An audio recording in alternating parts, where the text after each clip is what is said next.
Time for dinosaurs like you to go extinct, Marcus said with a smirk, sliding the termination papers across the mahogany conference table. My name is James Harrison, 58 years old, and until this moment, I was the co-founder and chief operating officer of Harrison and Mitchell Construction, a company I built from nothing with my best friend Tom Mitchell over 20 years ago. I looked at the termination papers, then at Marcus Mitchell, Tom's 32-year-old son, who had been appointed CEO 6 months ago when Tom semi-retired to focus on his health. The boy who had grown up calling me Uncle James was now firing me from my own company. The board agrees it's time for fresh perspectives, Marcus continued, clearly enjoying himself. We need innovation, digital transformation, modern solutions. Not old-school methods from the last century. I nodded slowly, maintaining my composure. 20 years of building one of the largest construction firms in the Pacific Northwest reduced to a dismissal by someone who had never swung a hammer or poured concrete in his life. Someone who thought an MBA from Stanford made him an expert in an industry he only read about in textbooks. Your father knows about this? I asked quietly. Marcus's smile widened. Dad trusts my judgment. He agrees the company needs to evolve. No hard feelings, right? The severance is generous. 3 months salary plus health benefits. 3 months. For 20 years of my life. For countless weekends spent on job sites. For mortgaging my house to make payroll during the 2008 recession. For missing my daughter's college graduation because a crucial project was behind schedule. I signed the papers without argument. Collected my personal items in a cardboard box while younger employees looked away uncomfortably. Some of them I'd hired myself, trained, and watched grow from nervous rookies into skilled professionals. Don't forget to turn in your building access card, Marcus called out as I headed for the door.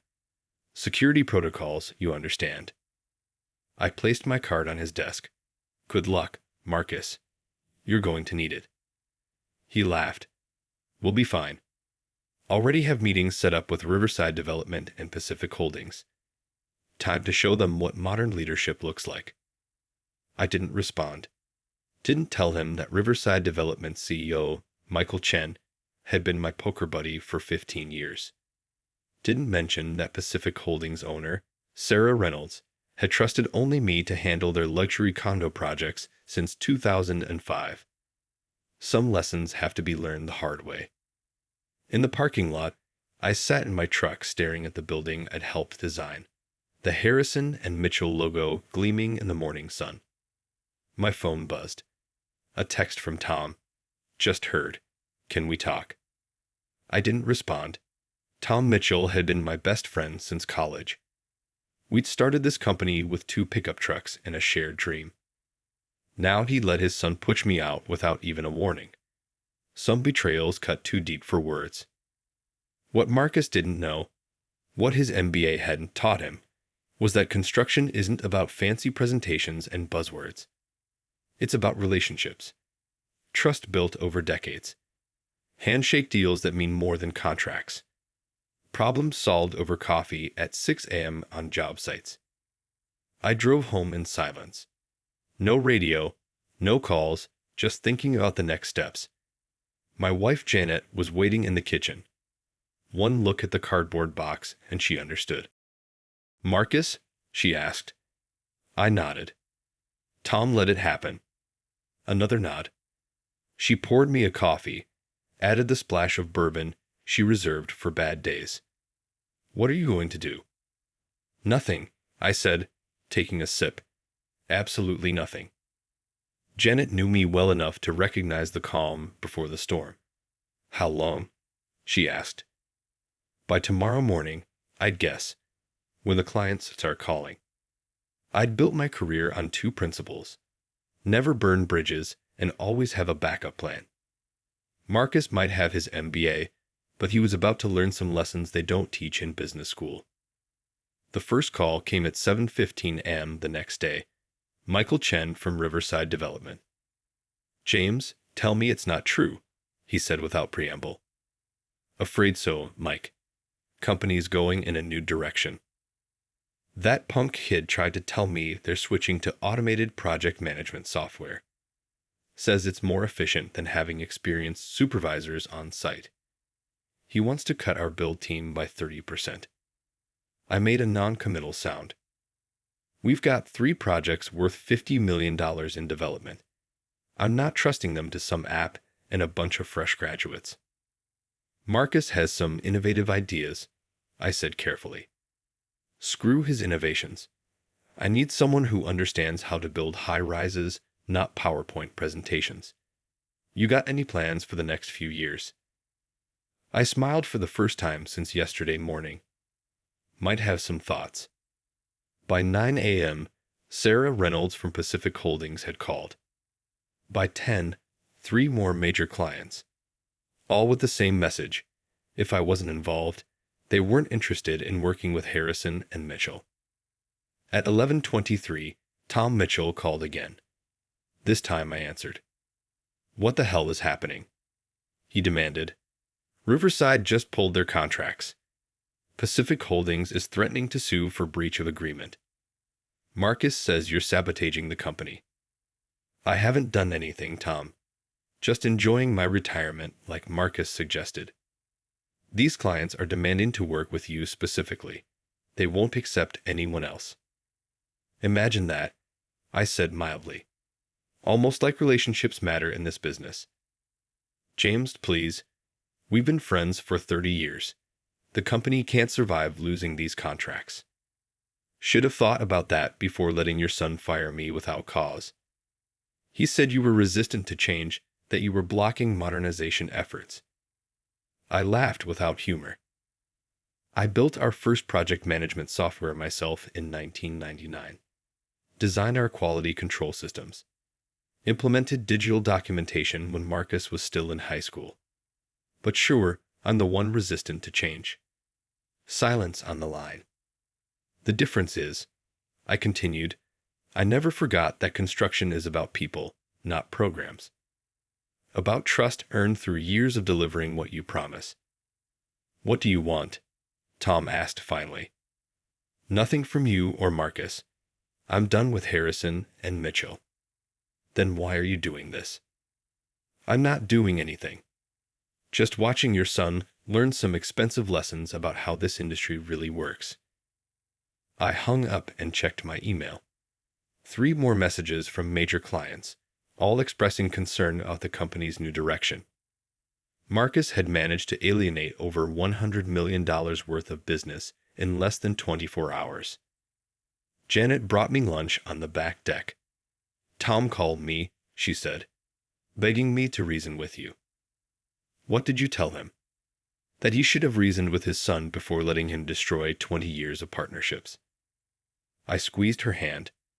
She'd been there through all of it, the lean years, the victories, the setbacks. She understood what the company meant to me, and what this betrayal had cost. My phone buzzed again. A text from Michael Chen. Meeting tomorrow? 9 a.m. at the usual place. Bringing some friends who might interest you. I typed back, I'll bring the coffee. By evening, Harrison and Mitchell's stock had dropped 15%. Word had spread through the industry about major clients pulling their projects. Marcus had called an emergency board meeting, probably trying to explain how his modernization plan had imploded in less than a day. Tom called one more time. The board is furious, he said without greeting. 4 more clients canceled this afternoon. Marcus is talking about suing you for interference. On what grounds? I haven't contacted anyone. They called me. He says you're poaching clients. No, I corrected. I'm retired, remember? Just a dinosaur who needs to go extinct. If clients happen to follow me to whatever I do next, that's their choice. And what exactly are you doing next? I thought about my meeting tomorrow with Michael Chen and his friends. About the calls I'd received from industry partners who had worked with me for decades. About the younger employees at Harrison and Mitchell who had already reached out, asking if I had any opportunities for experienced construction professionals. Guess you'll find out soon enough, I said, and ended the call. That night, I sat on the deck watching the sunset, thinking about legacy and loyalty, about how some people mistake positions for power, forgetting that real authority comes from trust earned over time. Marcus Mitchell thought he was modernizing a construction company. What he'd actually done was hand me the motivation to build something new, something based on the principles that had guided my career: relationships, reliability, and respect for experience. Tomorrow would be interesting. But tonight, I just enjoyed the quiet satisfaction of knowing that some lessons have to be learned the expensive way. My phone buzzed one last time. A message from Sarah Reynolds at Pacific Holdings. Heard you might be starting something new. We have 6 projects breaking ground next quarter. Interested? I smiled and typed back 2 words. Let's talk. The dinosaur wasn't going extinct after all. He was just building a new nest. The diner on Westlake Avenue hadn't changed in 20 years. Same worn leather booths, same coffee that could strip paint, same morning crowd of contractors and site supervisors grabbing breakfast before heading to their jobs. I'd closed some of my biggest deals in this place, back when handshakes meant more than contracts. Michael Chen was already waiting in our usual corner booth, along with Sarah Reynolds from Pacific Holdings and, surprisingly, David Foster, CEO of Northwest Development Group, one of the largest real estate developers on the West Coast. James, Michael stood to shake my hand. Hope you don't mind, but word got around about yesterday. I slid into the booth, nodding to Sarah and David. The waitress brought coffee without being asked. Some routines never change. Quite a show your former partner's son is putting on, David said, stirring his coffee. Called me personally yesterday, talking about revolutionary project management systems and cost-cutting efficiencies. Couldn't tell me how they'd actually build anything, but he had some lovely PowerPoint slides. Sarah snorted. He tried to tell me their new automated scheduling system would cut completion times by 30%. Couldn't explain how software makes concrete cure faster. Marcus has always been ambitious, I said diplomatically. Ambitious is fine, Michael replied.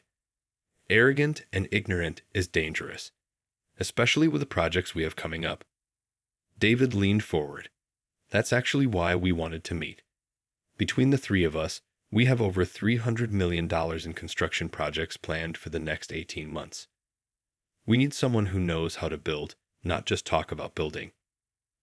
I took a sip of coffee, letting the implications sink in. I signed a non-compete clause yesterday. Sarah smiled.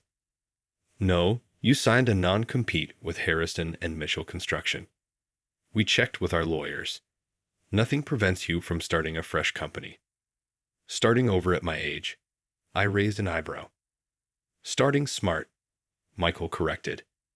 With guaranteed contracts, experienced team members, and 3 of the largest developers in the region backing you.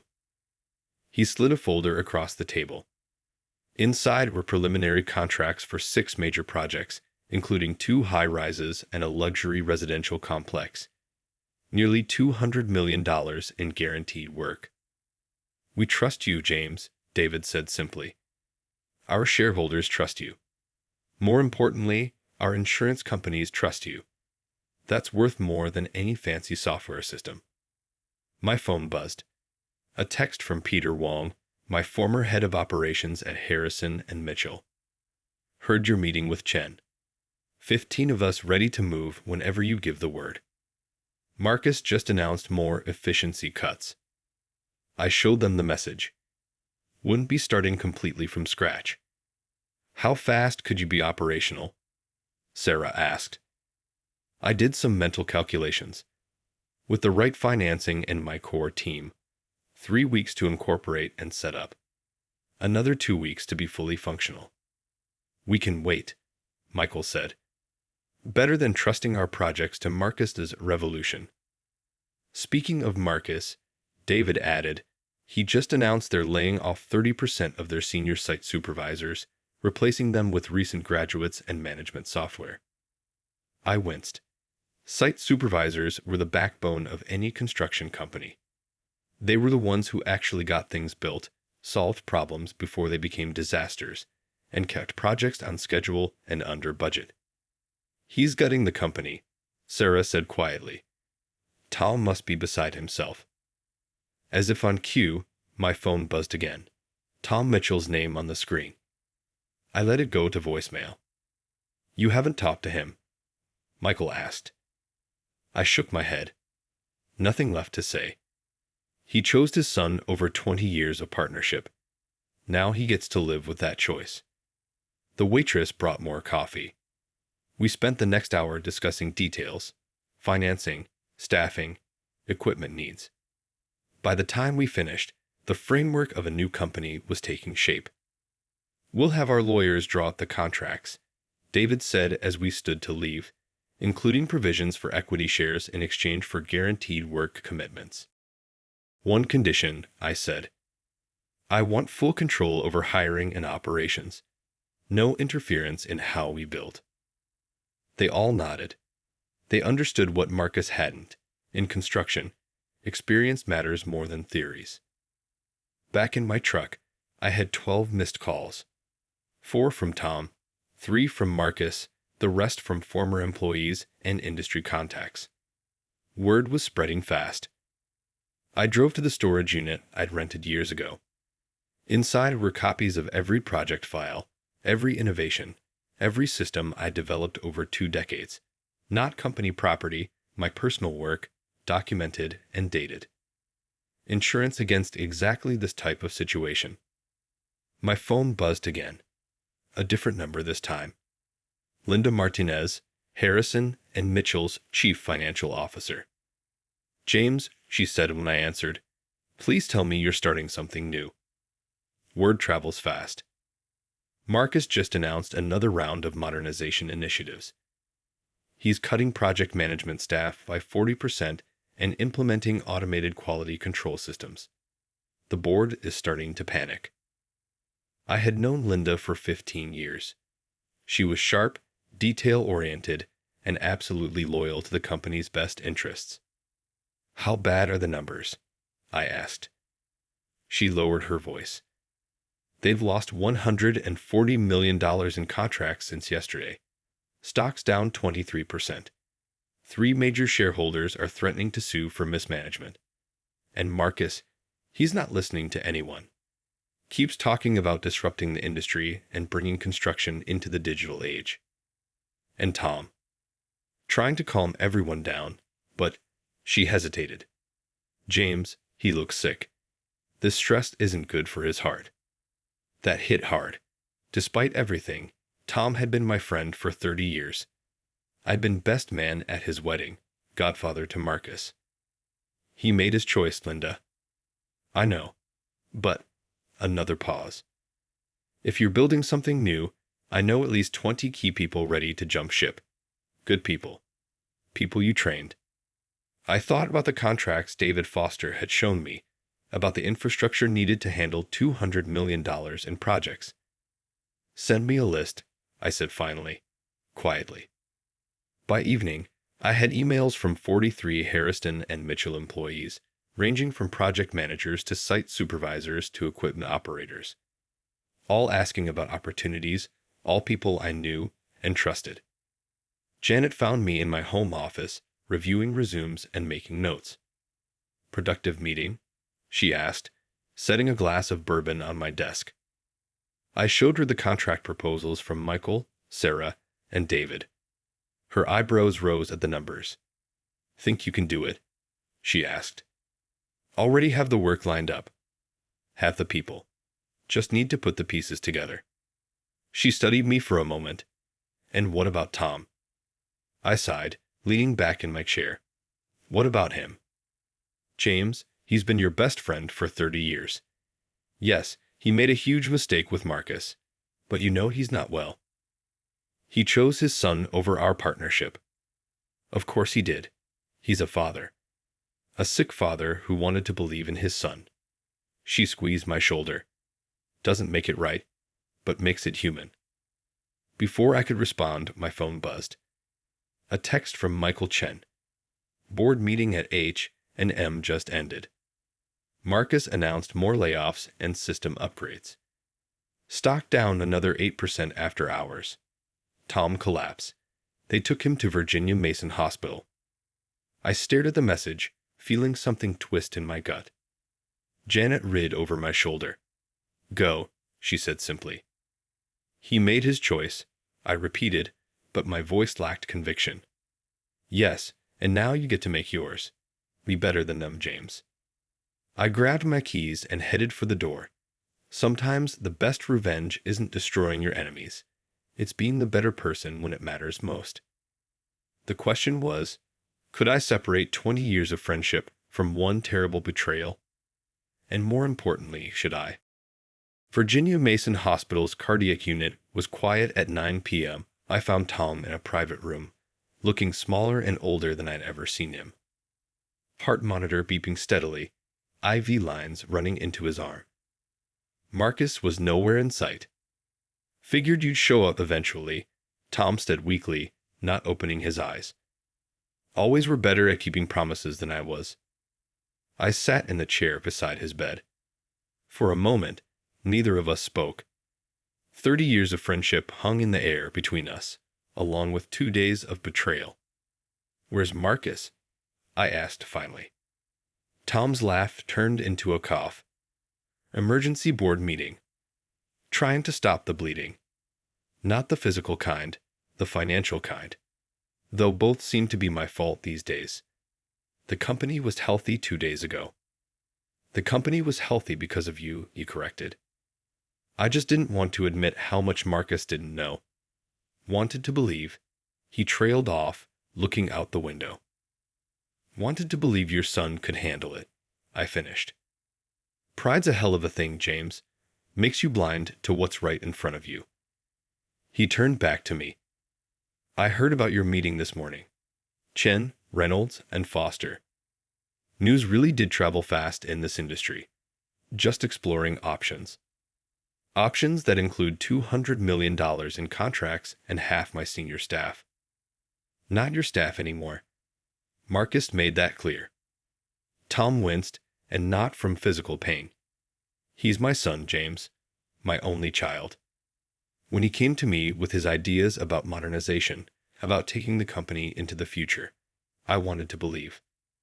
Wanted to think maybe I'd been too old-fashioned myself. There's nothing old-fashioned about experience, I said. About understanding that construction is built on relationships and trust, not apps and algorithms. Try telling that to someone with an MBA and something to prove. Tom shifted in his bed, grimacing. You know what the doctor said? Said stress is killing me. Told me I need to remove myself from all business decisions for at least 6 months. I leaned forward. What are you going to do? What can I do? I gave Marcus control. The board supported him. Now they're watching decades of work crumble because my son thinks he can revolutionize an industry he barely understands. My phone buzzed. A text from Linda. Marcus just announced a partnership with a Silicon Valley tech firm. Planning to implement AI-driven project management across all sites. Senior staff revolting. 3 project managers quit on the spot. I showed Tom the message. He closed his eyes, looking every bit his 65 years. You know what the worst part is, he said quietly. I did this to you too. Len pushed out my best friend because I was too weak to stand up to my own son. Water under the bridge, I said, though we both knew it wasn't entirely true. No, it's not. But maybe it can be. Tom opened his eyes, looking at me directly. I want you to buy my shares. I stared at him. What? I own 51% of Harrison and Mitchell. Marcus has 10%. The rest is public. Buy my shares. Take control. Save what we built before there's nothing left to save. Tom, I'm already starting something new. Had the contracts, the people. Then merge them. Rebuild what Marcus broke. Not for me, not for you, but for the 300 families that depend on the company for their livelihood. My phone buzzed again. Another text from Linda.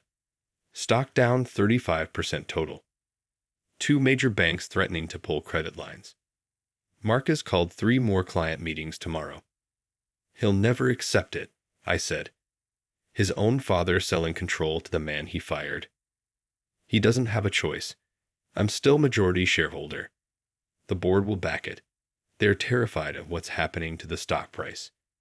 And Marcus, Tom paused, swallowing hard. Marcus needs to learn that sometimes leadership means admitting you're wrong. I stood up, walking to the window. Below, Seattle's lights twinkled in the darkness. Somewhere out there were job sites, workers, families, all depending on decisions made in rooms like this. If I do this, I said slowly, there are conditions. Name them. First, I have complete control over operations. No interference from anyone, including you and Marcus. Tom nodded. Second, I bring in my own team. Anyone Marcus fired gets the first right of refusal to return. Another nod. Third, I turned back to face him. Marcus stays, but not as CEO. He needs to learn the business from the ground up. Starting as a project coordinator, working his way up like everyone else. Tom was quiet for a long moment. He won't like it. Not asking him to like it. Asking him to learn from it. And if he refuses, then he can explore other opportunities. This isn't about revenge, Tom. It's about building something that lasts. Tom pressed the button to raise his bed, sitting straighter. You always were the smarter one, he said. Should have listened to you more. By day's end, the stock had closed up 18%. 3 major clients had renewed their contracts. 15 former employees had already accepted offers to return. And I had a text from Tom. Doctor says blood pressure's down significantly. Amazing what letting go of pride can do for your health. I found Marcus in his old office, my office now, packing up his things. You start Monday, I said. 6 a.m. sharp. Wear clothes you don't mind getting dirty. He nodded stiffly. My father really believes in this plan. Your father believes in you. Enough to let you learn from your mistakes instead of being destroyed by them. And you, he asked, what do you believe? I looked at the young man who tried to push me out of my own company, who'd been so convinced of his own brilliance that he'd nearly destroyed everything his father and I had built. I believe everyone deserves a second chance, I said. Even dinosaurs like me, and even arrogant young MBAs who think they know everything. He actually smiled slightly at that. Guess I deserve that. Deserve it? Kid, you earned it. Now you get to earn your way back. Walking out to my truck that evening, I called Janet. How did it go? She asked. Company's intact. Marcus is learning humility. Tom's recovery is progressing. All in all, not bad for 2 days' work. And you? How are you feeling about everything? I looked up at the Harrison and Mitchell building, at the legacy we built and nearly lost. Feeling like sometimes the best lessons aren't about winning or losing, I said. They're about finding a way for everyone to grow. Even dinosaurs, she teased. Especially dinosaurs, I laughed. We're the ones who know that survival isn't about being the biggest or strongest. It's about being smart enough to adapt. As I drove home, my phone buzzed one last time. A message from Marcus. See you Monday, boss. I'll bring the coffee. Maybe there was hope for the kid after all. Sometimes the best revenge isn't getting even. It's teaching others how to be better. The dinosaur age wasn't over. It was just evolving into something new.